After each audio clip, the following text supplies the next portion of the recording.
poster girl for early detection and breast cancer treatment. I was diagnosed at age 40 with DCIS, ductal carcinoma in situ, which I like to think of as a precancerous condition. But in my case, the in situ didn't remain in situ, and I quickly jumped to stage 2, grade 3 invasive cancer. In less than a year, I've had 2 surgeries, 6 rounds of chemotherapy, 30 blasts of radiation, and 7 out of 12 months of an extended medication called Herceptin. And cancer-free and almost completely back to my regular life. Happy dance. Probably, like most patients, I knew almost nothing about breast cancer when I was diagnosed, and I was terrified when I got the news. Not of dying.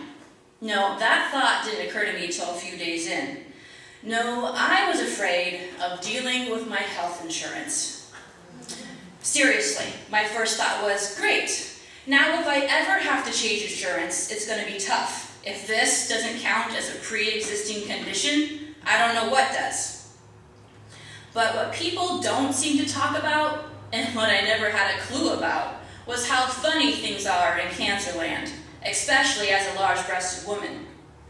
As part of my early testing, I had to do a breast MRI. Have you ever had to do one of these?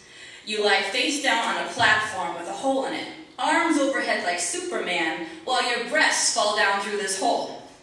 Yeah, that's dignified. But in my case, my girls are just too big and they extend too far down, preventing me from sliding into that MRI tube. So the technicians, thankfully kind women, engineered a solution with a sheet to lift me up a bit. Really, I didn't think I was that unusual. Radiation was just as humorous. But in this case, instead of posing like Superman, I had to pose like a flamenco dancer. Arms overhead, head turned to the side, chest out, hips down and away.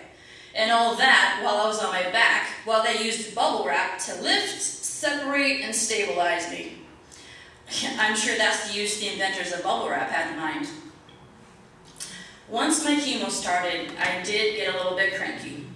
I was expecting to feel sick, but there is a real difference about thinking about being sick while still well, and being sick for days in a row. I was having a little pity party for one morning, wondering why I, and only I, had to feel like this. Sick, fatigued, with heartburn and sense sensitivity, bordering on nausea. Nobody else has to feel like this as they go through their day. And then it occurred to me. I felt pregnant. I've never been pregnant, but the symptoms seem similar, and pregnant women feel like this for weeks and weeks in the beginning, so suck it up. And that's how I got through my chemo, thinking of it as a pregnancy, a temporary discomfort with a clear beginning and end date, but instead of having a baby, I was creating a cancer-free life. My friend Kim was trying to cheer me up when this all first started, and knowing my outgoing personality as she does, she said, well, just think of all the new people you're going to meet. And meet them I have. Fellow patients, doctors, lab technicians, waiting room veterans, etc. And I realized how lucky I am. I only had to do 6 chemo treatments 3 weeks apart. I'm meeting people who are doing a treatment a week for 12 weeks, followed by a change of chemicals and then another 6 or 8 more every 2 weeks. Yuck.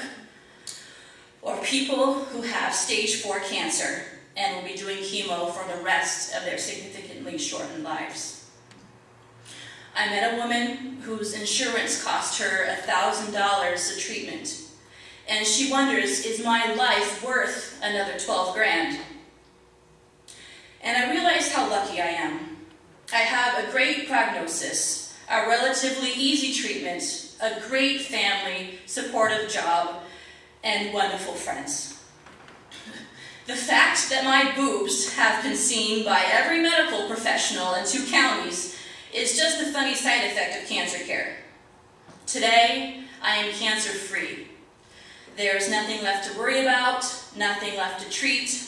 I don't get to say that I'm cured yet, and I'll have to follow up with regular screenings, but I'm done.